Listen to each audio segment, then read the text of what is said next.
과학기술의 발달로 세계화, 고령화가 도래하면서 21세기는 평생학습의 시대를 맞았습니다. 선택이 아닌 필수가 된 평생학습. 평생 배울 수 있는 힘을 가진 시민을 양성하는 것이 우리 교육의 과제가 되었는데요. 하지만 우리나라 고등교육은 25세를 전후하여 끝나고 나머지 수십 년은 교육의 사각지대에 놓이게 되는 상황. 이에 따라 평생학습에 대한 지자체의 책임이 강조되며 2001년 세계 지자체로 시작한 평생학습 도시는 2020년 현재 177개 지자체로 누구에게나 쉽게 학습의 기회가 주어지도록 노력하고 있습니다. 평생학습 도시의 목표는 시민 모두가 늘 배움을 실천하는 도시로 만드는 것. 이에 따라 생애주기별 평생학습을 구축하고 미래 사회에 걸맞은 세계 시민교육을 제공하고 있는데요.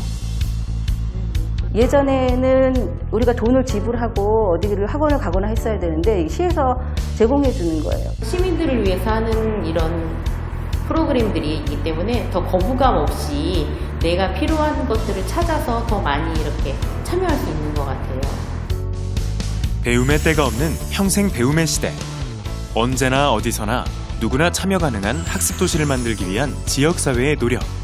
지금 미래교육 플러스에서 알아봅니다.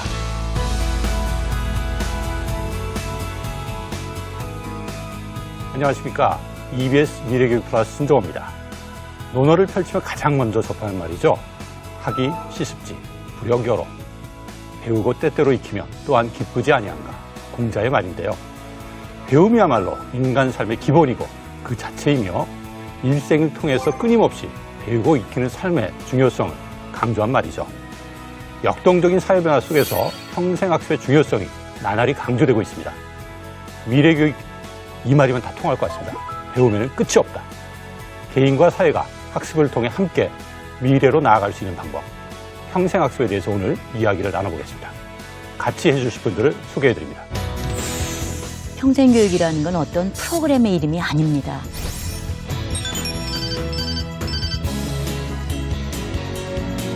그 연령대에 할 수 있는 일이 뭘까를 찾아주는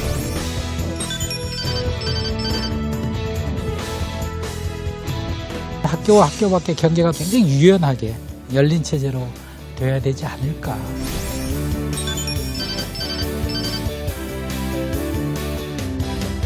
교육의 시대에서 학습 사회로의 인식의 전환이 좀 필요하다고 생각이 되는데요.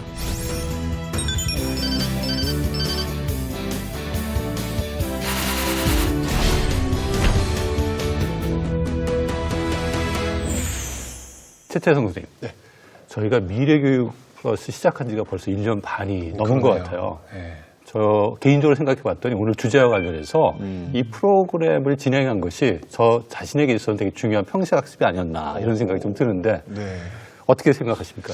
요즘 살아가는 데 있어가지고 그 빠르게 변화하는 어떤 그런 환경에 대처할 수 있는 능력들을 배우는 것, 이건 정말 중요하겠구나라는 그런 생각은 들더라고요. 그렇죠. 이게 지금 사회가 급격히 변화되니까 옛날에 배운 것만 가지고 계속해서 생활할 수가 없잖아요. 그렇죠. 오늘 평생학습에 대해서 좀 이야기를 나누려고 하는데 교수님 모신 이유가 좀 있어요. 생태학자시니까 뭔가 어떤 인간 같은 경우에는 끊임없이 어떤 배우려고 하는 욕구, 욕망, 학습하는 존재라고 하잖아요. 네. 교수님 입장에서 어떻게 인간과 학습이라는 어떤 그런 측면을 어떻게 설명하실 수 있을까요? 저는 오래전에 우리 인간을 제가 정의를 어떻게 한번 해봤냐면 출발선을 들고 다니는 동물이다 이렇게 정의를 한번 내렸는데요. 다른 동물들은 학습은 하는데 태어나면 출발선으로 돌아가서 그냥 또 배워야 돼요. 자기가 터득해서 이제 뭔가를 해야 되는데 우리는 내가 배운 거를 누구에게나 넘겨주는 거 아니에요. 책으로 또는 뭐 방송으로 이렇게 해서. 그래서 우리 인간만 자연계에서 유일하게 다음 세대가 전 세대가 했던 걸 반복하지 않고 전 세대가 배운 거를 토대로 해서 또 다음 단계로 가는 거잖아요. 그러니까 출발선을 늘 들고 새로 갖다 놓고 그렇죠. 또 갖다 놓고 가니까 다른 동물들하고 경쟁 상대가 안 되는 거죠. 근데 이게 바로 평생학습 시대가 되면 우리 생애 내에서도 끊임없이 출발선을 옮길 수 있다는 거잖아요. 그렇죠.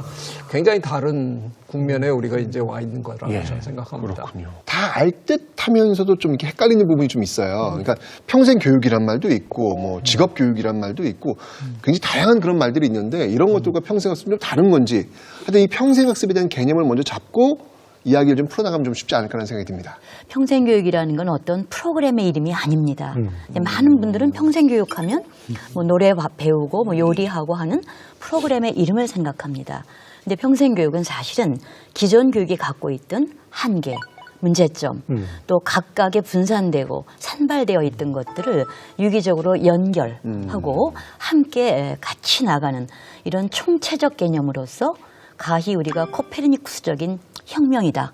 이렇게까지 얘기할 정도로 교육의 그 모든 것을 총체적으로 쌓는 개념이 평생교육입니다. 그런데 평생교육이란 말은 교육을 하는 입장에서의 개념이었습니다.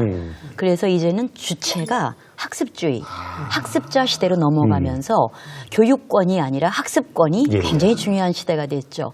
그래서 평생교육이라는 단어가 어느새 평생학습이라는 훨씬 더 크고 유연하고 언제든지 출발점을 또 경계 넘기가 융통합이 평생 동안 일어날 수 있는 개념으로 확대된 것이고요.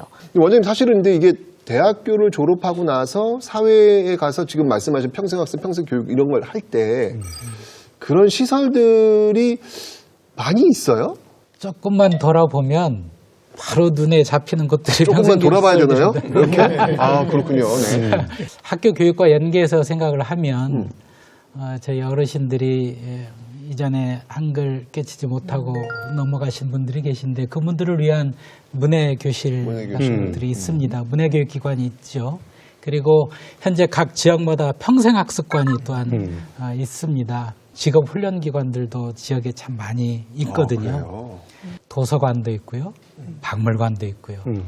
아, 그런 게 평생학습 시설이에요? 그렇죠. 거기에서 많은 학습이 이루어지고 있지 않습니까? 그래서 돌아보면 그러네. 곳곳이 다 평생교육 시설이라고 하는 것을 확인할 수 있습니다.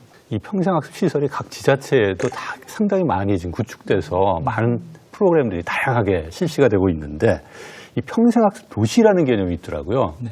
오늘 그 문석진 회장님 나오셨는데 네. 그 평생학습 도시가 뭔지 좀 설명을 좀 해주세요.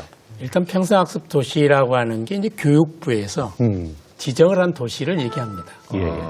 사실은 뭐 모든 도시가 평생학습을 할 수 있는 공간들 지금 말씀하셨는데 그러한 것들이 되어 있죠. 예. 실제로는 평생학습 도시가 우리 전국의 도시 가운데 한 3분의 2 정도예요. 그러니까 3분의 2?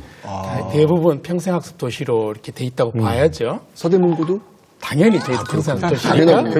회장이죠. 그래서 저희가 이제 226개 시군구 거기에 이제 제주가 이제 2군데 더 있기 때문에 228개의 시군구가 있는데 177개가 평생학습 도시입니다. 굉장히 많죠. 많네요. 기본적으로 평생학습 도시는 우리 시민들이 어떤 곳에서 배울 것인가 하는 것들을 이제 공급해주는 이런 전체적인 도시 시스템을 갖추고 있는 곳 이렇게 볼 수 있겠죠. 사실 평생학습 도시라는 게 좀 어떻게 보면 굉장히 이렇게 스페셜한 그런 용어로만 좀 생각을 했는데 굉장히 많네요. 가만히 있어보면 내가 살고 있는 우리 또 평생학습 도시인가? 대부분이 평생학습 도시. 그래요. 굉장히 좀 이렇게 생소한 용어였지만 좀 익숙해져야 되겠다는 생각이 드는데 회장님 그러면 이런 평생학습 도시의 어떤 역사라고 할까? 이게 언제부터 만들어졌고 어떤 흐름을 갖고 지금 여기까지 온 건지 좀 설명 좀 해주시죠. OECD에서부터 시작했다고 볼 수 있습니다. OECD 가입한 그런 국가들 사이에서 평생교육이 굉장히 중요하다는 그런 인식을 하게 됐거든요. 이게 선진국 개념이에요, 그럼요? 그렇죠. 네. 일을 하는 그런 장면에서 계속 학습을 해야 된다고 하는 그런 필요를 인식을 하고 일과 학습을 선순환시켜야 되겠다는 생각을 한 겁니다. 그걸 위해서 특정한 그 도시를 교육도시로 지정을 해서 이렇게 계속 이제 갖고 나가는 작업을 한 셈이죠. 그런 흐름들을 쭉 보고 있던 이제 우리나라에서도 광명시에서 평생학습 도시 선언을 하고 우리 지역을 평생학습을 중심으로 재구조화 또는 재설계하는 작업을 한번 해야 되겠다 하는 그런 시도를 하게 됐고 그런 시도가 이제 많은 그 국민들에게 설득력을 갖게 되고 또 정책 당국에서도 그걸 인지하게 돼서 평생학습 도시를 아까 말씀하셨습니다만 이제 지정하는 그런 사업을 하게 되고 이제 군정을 운영하는데 정책 기조로 삼아 나가는 그런 흐름들이 나타나게 됐습니다. 예. 그렇군요. 제가 이게 동영상 그걸 좀 이렇게 만드는 걸 좀 굉장히 관심이 있는데 그럴 때는 뭐 지금 말씀하신 어떤 그런 기관에 가서 좀 배워야 되겠다는 생각이 드네요. 보니까 그럼 어떤 분은 뭐 인생 설계를 위해서, 어떤 분은 취미나 교양을 위해서, 또 어떤 분은 또 뭐 또 앞으로의 또 어떤 취업 뭐 이런 걸 위해서 목적이 다양할 것 같은데 어떻게 지금 이런 영역들이 있는지 평생학습의 영역을 좀 설명 좀 해주세요. 그러니까 평생학습의 영역이 정말 무한대의 스펙트럼을 갖고 있습니다. 그런데 모법이라고 하는 평생교육법에는 가장 기본적인 그 삶의 인권에 해당되는 문해교육, 그 기초 문해교육을 1단계로 해서 그 다음에 이제 학력 보완교육, 여전히 학교 교육에 소외된 계층, 평생교육은 모든 이를 위한 교육, 그 누구도 내 뒤에 남겨두고 가지 않겠다. 이런 철학을 갖고 있기 때문에 기초 문해교육, 학력 보완교육, 그 다음에 인문교양교육, 예. 그리고 문화예술교육, 그 다음에 아까 말씀드린 직업능력개발교육, 그리고 6번째 영역이 바로 시민 참여 예. 교육입니다. 그러니까 굉장히 다양한 장르를 가지고 있고 또 생애 주기별로 볼 때도 요람에서 무덤까지 그야말로 0090이 아니라 요즘에는 0000, 그러니까 0세에서 100세까지. 근데 이제 평균 수명이 늘어나면서 머지않아 0020으로 바뀌지 않겠나 이렇게 생각을 하면서 전체 생애 주기를 끌어안습니다. 그때 영역의 예. 프로그램도 이제 각 지자체별로 평생학습 도시를 구축해서 운영을 할 텐데 네. 또 지자체마다 특성들이 다르잖아요. 그렇다 보면 운영하는 프로그램이 특성화될 수밖에 없는데 우리 서대문구청에서는 예. 어떤 특성화된 프로그램을 하고 있는지 궁금해졌습니다. 저희는 아무래도 이제 현대의 어떤 시대적인 상황들을 반영할 수밖에 없어요. 좀 전에 차태성 강사님 말씀하셨는데 유튜버 배우고 네. 싶어 하시잖아요. 네네네. 제가 어저께 저희들 평생학습관이 인재융복합센터라는 이름으로 4차 산업혁명을 기반으로 한 이런 교육으로 이렇게 바뀌어 있습니다. 저희는 정말 우리 시민들이 원하는 게 뭘까? 그리고 당장 필요한 게 뭘까? 우리 주민이 바라고 있는 것들을 시대적으로 함께 가자. 그래서 4차 산업혁명을 기반으로 한 평생학습관을 하자. 그래서 인재융복합센터를 하는데 근데 그 강의 내용이 어르신들 투버 강의였어요. 아, 진짜요? 네. 그래서 우리 강좌가 굉장히 많거든요. 오시면 저희가 또 구분하지 않을 테니까. 수강료 싼가요? 수강료가 없습니다. 무료예요? 네, 거의 무료이고요. 있는 것도 아주 최소 금액으로 이렇게 합니다. 아니 다른 지자체에서 살고 있어도 네. 수강할 수 있다. 물론 이제 기본적인 거는 우리 구민이 우선이지만 네. 흔히 이제 평생학습 그러면 학습의 기간이 끝난 예를 들면 교육 기간이 끝난이죠. 끝난 사람들 이후의 사람들이 주로는 성인 교육으로 생각하는데 저희는 평생학습관이 학생에서부터 우리 직장인 그리고 은퇴자까지 다 포함해서 교육과정을 만들어놨습니다. 학교와도 연계가 돼 있다는 얘기네요. 학교도 연계돼 있습니다. 그래서 교육지원청이 75개가 같이 가입돼 있습니다. 그것은 우리가 지역사회만이 아니라 교육을 담당하고 있는 교육청도 평생 교육을 함께 한다는 의미가 있는 것이죠.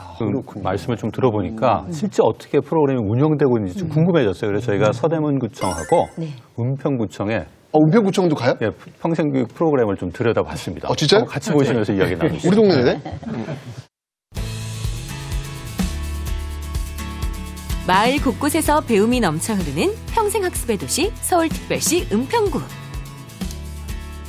드디어 코로나19로 휴강했던 평생학습 프로그램이 다시 열렸답니다. 오늘은 어떤 수업이 기다리고 있을까요?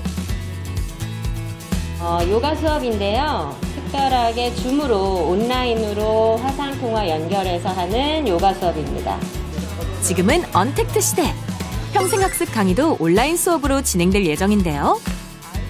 오늘은 본격적인 수업 전 사전교육을 받기 위해 잠시 모였습니다. 1.5m 정도 떨어진 곳에 핸드폰을 놔두면 이 핸드폰 카메라가 자기 전신을 좀 찍을 수 있어요.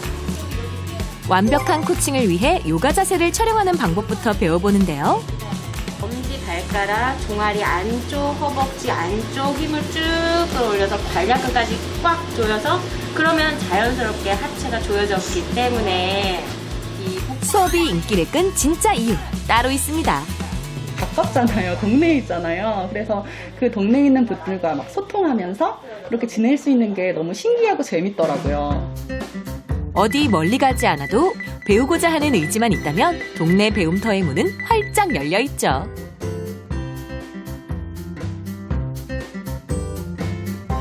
카페, 공방, 사진관 등 골목의 크고 작은 가게들도 지역 주민들의 평생학습을 위해 팔을 걷어붙이고 나섰다는데요. 안녕하세요. 저는 은평 우리 동네 배움터 커피 생활을 운영하고 있는 임정현이라고 합니다. 은평구 우리 동네 배움터 피나레를 운영하고 있는 최지혜입니다. 소란이라고 합니다. 지역 주민들의 재능 기부로 더욱 풍성해진 평생학습의 장. 그 관심과 노력 덕분에 생애 주기별 맞춤형 컨텐츠가 제공될 수 있었다는데요. 어린이와 청소년을 위한 학업 컨텐츠부터 중장년층의 자기개발과 여가 생활을 위한 생활 밀착형 프로그램까지. 그렇게 지난 10년간 평생학습은 지역 주민들의 삶에 깊게 자리 잡았습니다. 우리 은평은 마을 공동체를 기반으로 사람 중심 또 관계 중심의 평생학습 도시를 지향하고 있습니다. 평생교육은 그 자체가 시민의 삶이고 또 나와 이웃 그리고 공동체가 함께 성장해 갈 수 있는 밑거름이 된다고 생각합니다. 한편 4차 산업혁명의 시대, 평생교육도 전환점을 맞았는데요. 이에 발맞춰 서대문구는 2020년 6월 융복합인재교육센터를 개관했습니다. 시설이 좋은데요? 체계적인 정보와 교육시설을 갖추면서 4차 산업혁명 시대의 평생교육을 향해 첫걸음을 내디뎠습니다. 여기 뭐예요? 네, 스마트 스페이스입니다. 우와. 시선 집중. 이게 뭐죠? 끝까지가 다 터치가 돼요. 너무 멋있어. 학생들의 이목을 끈 초대형 스크린. 터치 게임이나 VR 체험이 가능한 스마트 스페이스인데요.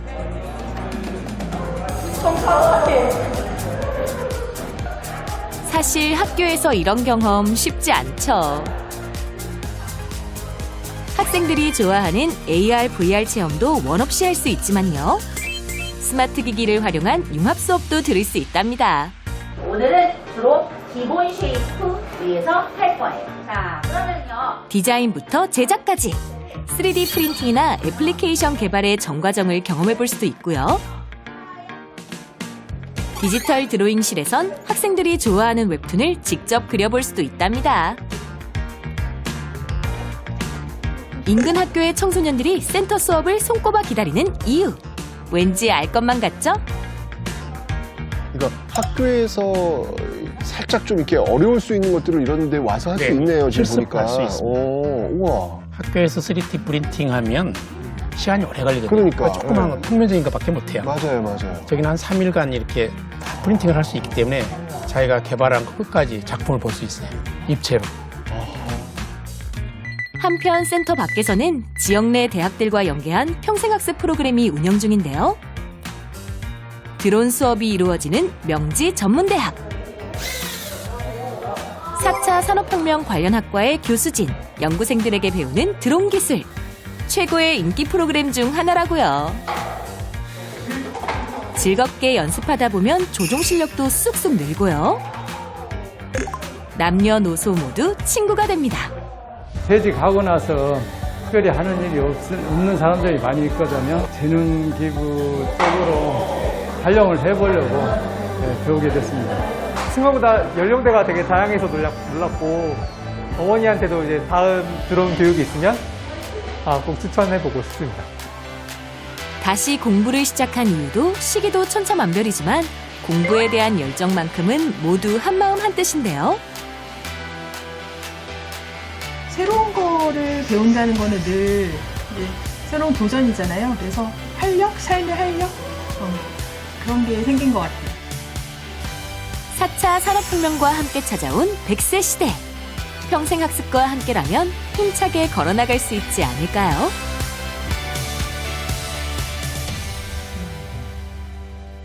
저 현장을 보면서 저는 이게 카페, 도서관, 지역 대학 이게 다 연결되어 있는 커뮤니티 네트워크 같은 느낌을 제가 받았어요. 그러니까요. 학습이나 교육이라고 하면 학교만 생각하는데 지금 이 모습을 보니까 학교 교육은 굉장히 좀 이렇게 좁다라는 느낌이 들었거든요. 다양해요. 다양한 것들을 배울 수 있는 어떤 그런 느낌이 드는데 교수님 이렇게 보시고 나서 어떤 느낌이 있으셨어요? 저는 오히려 학교가 좀 더 플레이를 해야 될 거라는 생각을 그렇죠. 하고 있는데요. 최근에 들어서 기사 제목 중에 가장 기가 막힌 제목이 벚꽃 피는 순서대로 문 닫는다. 지금 지방대학들이 계속 이제 학생 수가 부족해지니까 문을 닫아서 서울 쪽으로 계속 문 닫고 올라올 거다. 이제 그건데 대학이 문 닫을 필요 없다를 15년 전에 제가 주장을 했는데요. 사실은 지금 이런 역할들을 대학이 하면 저는 된다고 생각해요. 대학이 꼭 우리나라 사람들이 대학을 한 번 가고 끝내지 말고 대학을 평생 한 7번 다닐 생각을 하면요. 그러면 대학 없앨 필요가 없고요. 지자체랑 오히려 연동되면. 대학이 더 많아져야 된다고 생각합니다. 우리나라 사람들은 배움의 끝이 없는 사람들이에요. 배우지 말라 그래도 기회만 주어주면 하여간 줄기차게 배우는 사람들이거든요. 평생학습이라는 게 제도권 안에서 배울 거 다 배워놓고 미진한 거 이렇게 조금 땜질하는 식으로 가지 말고 저는 진짜 이 학문 전체를 아주 100세 시대에 맞게 쫙 펼쳐놓고 자기가 하고 싶은 공부를 자기가 원하는 시기에 자기 생애 어느 시기에 그냥 할 수 있게 하는 그래서 평생학습이라는 게 진짜 진정한 의미의 평생토록 하는 학습 그랬으면 저는 참 좋겠어요. 교수님 말씀하시는 게 정확하게 지금 평생교육에서 굉장히 중요한 화두입니다. 예컨대 그 위스콘신 대학 같은 데는 우리 대학의 경계는 위스콘신 주의 경계와 같다. 그러니까 위스콘신의 모든 사람은 우리 대학의 학생이다. 라고 얘기하고요. 우리 서울 같은 경우도 서울은 학교다. 서울은 지금 공부 중. 그래서 모든 전체를 그렇게 대학의 개념으로 가져가고 있고요. 지금 말씀하신 대로 스웨덴 같은 데는 한꺼번에 대학을 다 다니는 게 아니라 평생에 걸쳐서 6개월씩, 1년씩 나누어서 그래서 25세만 지나면 5 시스템이라고 5년 이상의 사회 경력이 있으면 국가가 5년 동안을 무상으로 대학에 가서 공부할 수 있게끔 유급 휴가도 주고 장학금도 주고 그렇게 인생의 전체 시기로 공부할 수 있는 시기를 나누어 줍니다. 그래서 우리나라에도 지금 100여 개 가까운 많은 대학들이 그렇게 성인을 위한 미래 라이프 대학 이런 것들을 만들어서 입학 제도부터 졸업까지 그 모든 것이 완전히 바뀌는 성인들을 위한 평생에 걸친 대학의 확장이 일어나고 있고 우리 국가 평생교육진흥원에서 그런 걸 또 총괄하고 계십니다. 그리고 친화적이라는